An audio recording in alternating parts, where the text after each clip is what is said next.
that introspect yourself, realize your full potential. I failed to do that.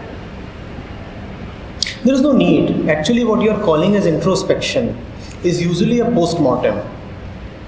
What people typically call as introspection usually means that once the event is done, now think about it. And that is only wastage of time. That is only wastage of time. Attention is something totally different. Sitting over here, if you are introspecting, you are wasting your time and my time. Why? Because you will be introspecting about something that happened in the morning. Now, is it morning right now? But you will be introspecting. And all introspection is about an event that has gone by, about the past. Attention is something totally different. I ask for attention.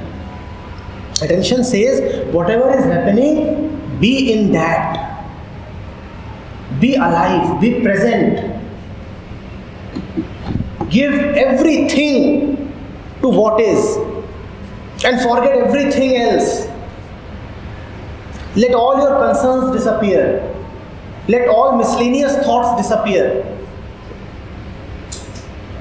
Let all planning, all worries disappear. Nothing, no movement in the mind at all. A complete disappearance of all disturbances, just presence. This is attention. And when you are attentive, after that, introspection will appear foolish. You will say, what should I introspect? The event is done, the game has been played, the walk has been walked, the food has been eaten. Now what is there to introspect? And when I am introspecting about the past, then I am losing out on the present. Every second that I am spending ruminating about the past is a second that I am losing out in the present. So the general meaning of introspection is very misplaced. Very, very misplaced. It is just, as we said, a post-mortem. The event has been done and now you are uselessly thinking about it. Far better than introspection is attention. Attention says, when the event is there, let the event be there. And nothing else. Let everything else disappear. Dive into the event. Give everything. And when the event is not there, then forget the event. Then there is no need to think.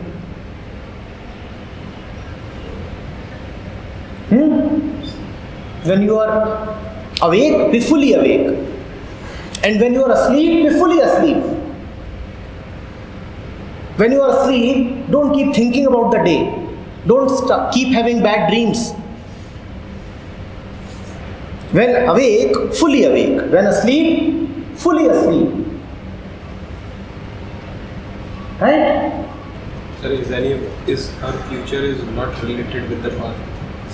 Future is completely related to the past. Completely. The present is not related to the past or the future. What do you call as the future? Whenever you say future, what do you think of? You will surely think of something that you have already experienced in the past.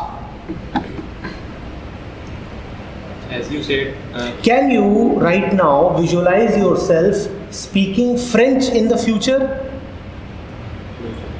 Why can't you visualize yourself speaking French? Because French is not there in your past. In the future, you will hope for that which was pleasant in the past. In the future, you want to avoid that which was scary in the past. Out of the past, you project a future. That is why all your projections and dreams and targets of the future are totally meaningless. That is why all talk of the future is just a waste of time. Because future is nothing but past replayed. People will tell you, we want a very good future for you. So you ask them, Acha, what do you want regarding my future? They'll say a few things. And what will they say? They'll say just those things that they did. So essentially, when they say future, they just want to replay the past. When they say future, they just want to replay the past. Parents will tell you, please get married soon. That's what you want for your future. And why do they want marriage in your future? Because marriage is in their past. Essentially, they are saying, do everything that we did. Not only others, even you.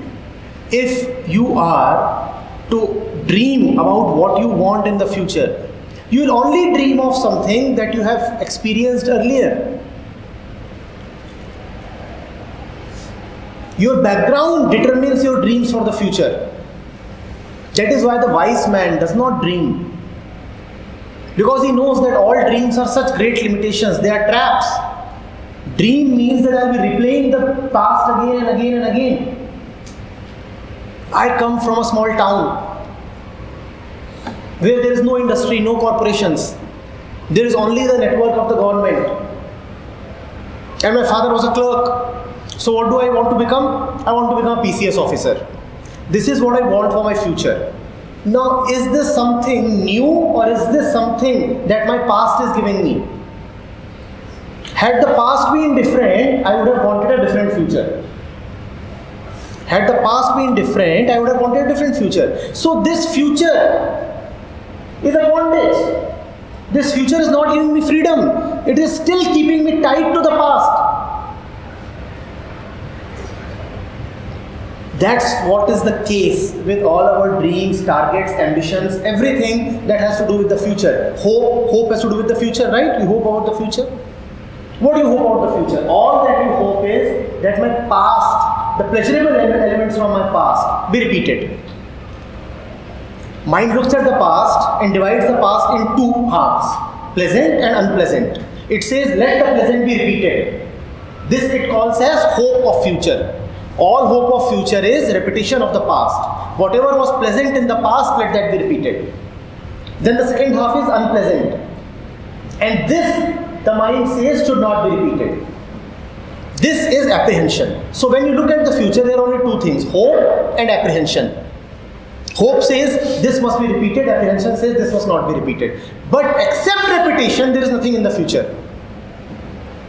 The strange part is, all of us claim that we want a bright, new future, right? That's what you say. But all your dreams of future can never be new. Hence, as I said, the wise man does not dream of the future. He lives in the present. He has no hopes of the future at all. That does not mean that he is hopeless. He neither hopes nor does not hope. He is centered in the present. He may sometimes forecast the future. Forecasting is another thing. Looking at the sky, he may say, all right, it is going to rain. But that is not a hope. That is just a forecast. Are you getting it? He has no expectations. Because he knows that expectations are rubbish. Ultimately, the present is the only place where I have control. The present is where I really am. And that's what I must take care of, nothing else. And that is also what is attention. That is also related to calling. So all the three questions that we have taken today are actually interrelated. If you go into them deep enough, you will find that all these different branches are coming from the same root.